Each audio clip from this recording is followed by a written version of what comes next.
안녕하세요. 코인우먼입니다.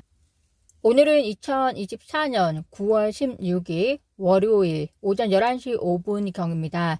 추석 연휴가 시작이 된 날인데요. 풍요롭고 따뜻한 한가위 되시기를 바라면서 오늘 영상 시작하겠습니다. 리플 XRP의 기술적 위치 먼저 보시겠습니다. 흰색 XRP의 가격 그래프는 9월 7일 690.3원 이후로 완만하게 오르다가 9월 13일 이후로 볼린저 밴드 상단을 타면서 급격히 상승해서 804원까지 올랐었습니다. 이 상황에서 RSI는 극강의 희열 수준에 다다른 것을 노란색을 통해서 확인하실 수 있으실 텐데요. 극강의 희열 상태는 계속되는 호재가 발생하지 않는 이상 오랫동안 지속되는 것을 기대하기보다 과열을 식는 상태로 변하게 될 것이라는 분석을 하시는 것이 투자에 더 바람직할 것 같습니다. 보시는 것처럼 희열을 가리키는 빨간색 라인을 넘어선 상태였기 때문에 하방으로 방향을 틀고 있는 아주 자연스러운 단기 방향 전환이라고 생각이 되고요. 빨간 동그라미 그와 동시에 데드크로스도 발생하면서 현재 가격이 형성된 것으로 보시면 되겠습니다. 비트코인의 기술적 위치 역시 리플과 유사하게 해석하시면 되겠습니다. FOMC를 3일 앞두고 있습니다. 18일 새벽에 미국의 금리 발표 및 파월의 연설이 예정이 되어 있습니다. 급작스럽게 변경된 시장의 기대대로 연준이 50bp 금리 인하를 할 것인가, 이것이 가장 큰 관심사인데요. FOMC를 앞두고 존재하는 불확실성 때문에 암호화폐 시장 역시 변동성이 있어 보입니다. 그나마 이번에는 2-3일 정도 앞두고 비트코인 및 암호화폐 시장이 하락을 한 이유가 FOMC를 일주일 정도 앞두고 갑자기 연준이 50bp 금리 인하를 할지도 모른다는 기대가 올라갔기 때문에 이에 대한 기대감이 오히려 호재로 작용했었는데요. 지금은 연준이 정말로 FOMC에서 50bp 금리를 인하할지 불확실성으로 인해서 오늘 새벽부터 암호화폐 시장이 소폭 하락을 하는 모습을 보이기 시작했습니다.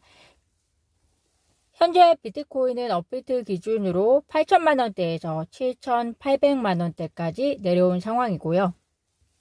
50bp에 대한 금리 인하 기대가 암호화폐 시장에 독이 될지 약이 될지는 봐야겠지만 만약 연준이 정말로 50bp 금리 인하를 한다면 약이 되겠지만 50bp 금리 인하가 이루어지지 않는다면 단기적으로 독이 될 가능성이 높기도 해 보입니다.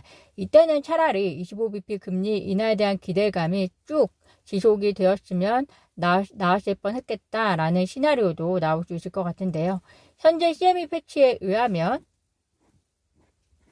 이번 주 수요일 연준이 50bp 금리 인하를 할 것이다 라는 기대가 어제보다 9% 또 더 높아짐으로써 59% 금리 인하 가능성을 보여주었고요. 25bp 금리 인하에 대한 기대를 역전했음을 확인하실 수 있을 것 같습니다. 한편 투자 시장에 영향을 주는 19일에서 20일 일본 은행의 기준금리가 동결이 될 가능성이 높게 점쳐지면서 이는 다행스러운 소식이기는 한데요. 8월 5일경 주식시장과 암호화폐 시장이 폭락을 했던 것 기억하실 겁니다. 바로 일본의 기준금리 인상이 주요한 요인이 되었는데요. 비트코인의 경우에는 9,500만원대에서 7,700만원대까지 떨어지면서 그 이후에 이렇다 할 소재가 없는 상황이라 지금까지 약세 시장이 이어져 오고 있는 상황입니다. 그만큼 미국의 기준금리 인하가 기대되는 상황에서 일본이 기준금리를 올리는 것은 투자 시장에는 악재인데요. 다행히 일본이 직전 회의인 7월 회의에서 기준금리를 인상한 뒤에 대규모 엔캐리 트레이드 청산으로 전세계 증시가 들썩인 데다가 또 미 연준이 9월 금리 인하를 준비하고 있고 또 자민당 총재 선거를 앞두고 있기 때문에 일본 시장에서는 다음 금리 인상 시점으로 올해 12월을 점치고 있다는 소식이니 참고하시면 되겠습니다. 도널드 트럼프 미국 대선 후보가 플로리다주 본인 소유의 골프장에서 골프를 치던 중에 두 번째 암살 시도로 보이는 사건이 발생했다라는 소식입니다. 트럼프 전 대통령은 다치지 않았고 사법당국은 도주하던 용의자를 체포해서 수사하고 있다라고 합니다. 대통령 선거를 앞두고 미국 내에서의 정치 분열이 얼마나 심각한지 확인하실 수 있는 상황으로 보이는데요. 이번 암살 사건이 그렇지만 지난번 암살 사건과는 달리 비트코인 시장에는 영향을 주지는 못하는 상황입니다. 참고하시면 되겠습니다. 업계 2위 달러 연동 스테이블 코인 USDC 발행사 서클 최고 경영자가 X를 통해서 많은 사람들이 미국이 암호화폐 기업을 설립하기 적합한 관할권이 아니며 정부는 업계에 적대적이라고 불평하지만 이 같은 의견에 전혀 동의할 수 없다. 미국은 암호화폐 기술과 금융 혁명을 이끌고 지원하는 결정적인 산업 리더가 될 것이다 라고 말했습니다.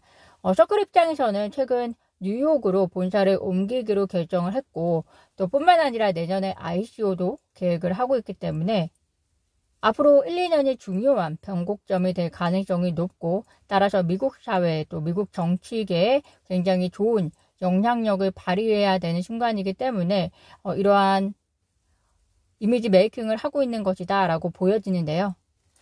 서클의 포부가 가상화폐와 그리고 전통 금융 시스템 간의 연결을 강화하고 미국 달러의 기능을 확장하는 데 목적이 있다고 밝힌 것과 동시에 최근에는 미국은 CBDC가 필요 없다. 스테이블 코인이 그 역할을 이미 하고 있다라고 밝힌 것은 이러한 그들의 달러 기능의 확장에 큰 욕심을 가지고 있다라는 점을 확인할 수 있을 것 같습니다. 앞으로 테더와 서클 그리고 후발주자이긴 하지만 리플의 스테이블 코인이 미국 내에서 어떤 역할을 해 나갈지 관심 있게 지켜봐 주시는 것 역시 이 시장을 이해하시는 데 큰 도움이 되실 것 같습니다. 오늘 제가 준비한 소식은 여기까지입니다. 오늘도 영상 시청 진심으로 감사드리고요. 구독과 좋아요, 알림 설정은 코인 우먼에게 큰 힘이 됩니다. 감사합니다.